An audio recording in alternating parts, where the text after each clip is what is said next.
যেটা গণ্ডি রামায়ণে এটা লক্ষণ প্রধান এবং সীতা প্রধান। সাঁওতালদের মধ্যে যে রাম কথাগুলো শুনতে পাই সেখানে লক্ষণ প্রধান। কতগুলো যে পার্থক্য আমাদের হচ্ছে, যে মূল রামায়ণ, মূল মানে কোট আনকোট মূল, কোনটা মূল আর কোনটা যে কার থেকে গেছে এইটা বলা খুব কঠিন।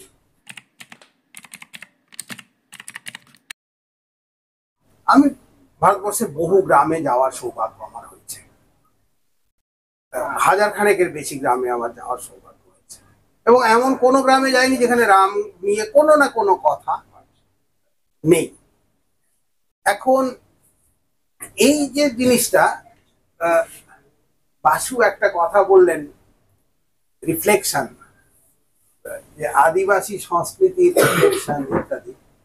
এখন আমি এটা নিয়ে ভাবতে বলছিলাম যে রিফ্লেকশন বলতে এখানে অধ্যাপক শুভাশিস মুখোপাধ্যায় আছেন, আমি ভুল বলবো এবং উনি ধরিয়ে দেবেন ভুলটা, ফিজিক্সের কথা। রিফ্লেকশনে যখন একটা জিনিস কোথাও একটা রিফ্লেক্টেড হচ্ছে, সেটা তার সেখানে থাকছে না, সেটা তো আবার বেরিয়ে যাচ্ছে, একটা কোণা তৈরি করে, থিটা আই থিটা আর কি সব বলো তোমরা, এরকম একটা কোণা তৈরি করে।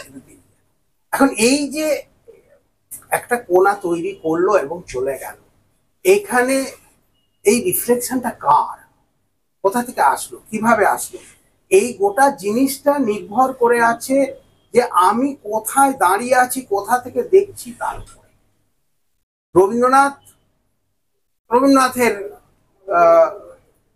মানুষ সম্পর্কে রবীন্দ্রনাথের যে বোধ, তার যেভাবে তিনি প্রকাশ করেছেন, যেভাবে তিনি জোরের সঙ্গে কথা বলেছেন, সেটা নিয়ে তো আমরা সকলেই জানি, সেটা নিয়ে কথা বলার কিছু নেই।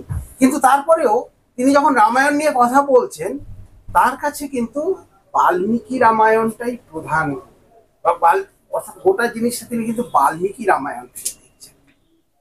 তার কারণ তার কাছে অন্য যে রাম কথাগুলো আছে সেগুলোর সম্ভবত ওই ওই ওই মাত্রার তথ্য ওর কাছে ছিল না।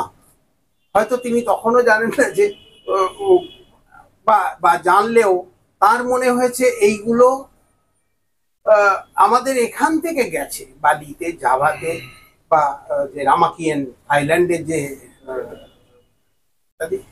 তো মনে হচ্ছে আমাদের এখান থেকে গেছে। এবং এটা তো আমাদের খুব, আমরা প্রায়শই খুব গর্ব করে থাকি, আমাদের কোনো একটা কিছু আছে, কোথাও একটা পেলাম, আমাদের এটা এখান থেকেই গেছে। উল্টোটাও যে হয়ে থাকতে পারে, এইটা আমরা সাধারণত খুব একটা স্বীকার করি না। এখন আদিবাসী দের মধ্যে যে রাম কথা, যেটা বাসুরা খুব সঙ্গতভাবে তুলে এনেছেন, সেখানে রাম প্রধান চরিত্র নয়। এখন আদিবাসীদের মধ্যে আপনি যে বাসু একটা কথা বলছিলেন যে গন্ডি যে ভাষা, তার সঙ্গে মুন্ডারি ভাষার বিরাট তফাৎ আছে ঠিকই, কিন্তু আবার কোথাও কোথাও অনেক মিলও খুঁজে পাওয়া যাচ্ছে অনেক শব্দে। যেমন যে জিনিসটা বানার কথা বলছে, বানা এক ধরনের বেহালা, মানে আমরা আমাদের গোপীবল্লভপুর অঞ্চলে বলি কেন্দ্রা, সাঁওতালিতে বলে বানাম, মুন্ডারিতে বলে বানাম।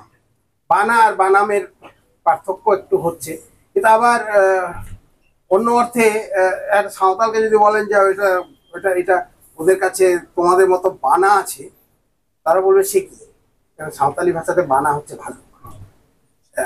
এখন কোনো না সময় কিভাবে এগুলো কার সঙ্গে মিলেছে, কোথা থেকে কি গ্রহণ করেছে, এগুলো বলা খুব মুশকিল।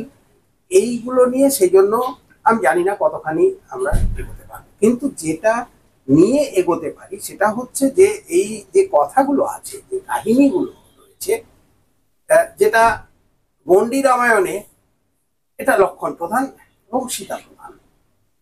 সাঁওতালদের মধ্যে যে রাম কথাগুলো শুনতে পাই সেখানে লক্ষণ প্রধান। লক্ষণ 14 বছর ঘুমোয়নি, 14 বছর খায়নি, 14 বছর পাহারা দিয়েছে। এই 14টাকে তারা যোগ করছেন, তাদের মধ্যে যে 14টা গোষ্ঠী আছে পারিশ বলে, মানে এক একটা সারনেম, এক একটা ক্ল্যান নেম বলা যেতে পারে, এইগুলোর সঙ্গে যোগ করছেন যে ওইখান থেকেই 14 হলো। মানে এইরকম নানান জটিল জিনিস আসছে। আবার পন্ডী রামায়ণের মতন মহাভারত গুলোতে বিভিন্ন যে মহাভারত কথা যেগুলো আছে, যেটা জয়া মিত্র অনুবাদ করেছেন ভিলদের মহাভারত, ভিল মহাভারত, সেখানে আবার ভীম আর অর্জুন হচ্ছেন প্রধান, যুধিষ্ঠিরের ভূমিকা খুব একটা নেই।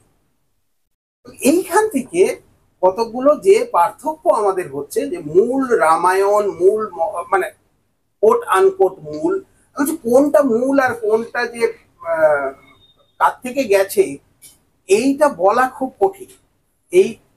এইটা বলতে গিয়ে আবার এই যে বিভিন্নতা গুলোর কথা আমরা বলছি, যে বিভিন্ন জিনিস আছে, এটাকে স্বীকৃতি দিতে গিয়েও কিন্তু আমরা অনেক সময় একটা অখিল ভারতীয় কিছু একটা করবার কল্পনা চলে যাচ্ছে।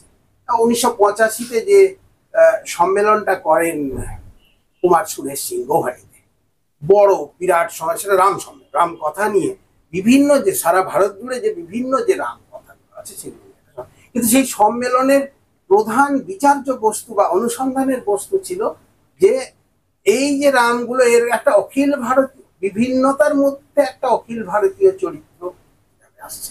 এখন এইটা যদি এই অখিল ভারতীয়ত্ব খুঁজি, তাহলে বালি, জাভা বা থাইল্যান্ডের রামাকিয়েন, তাকে আমরা কোথায় নেব?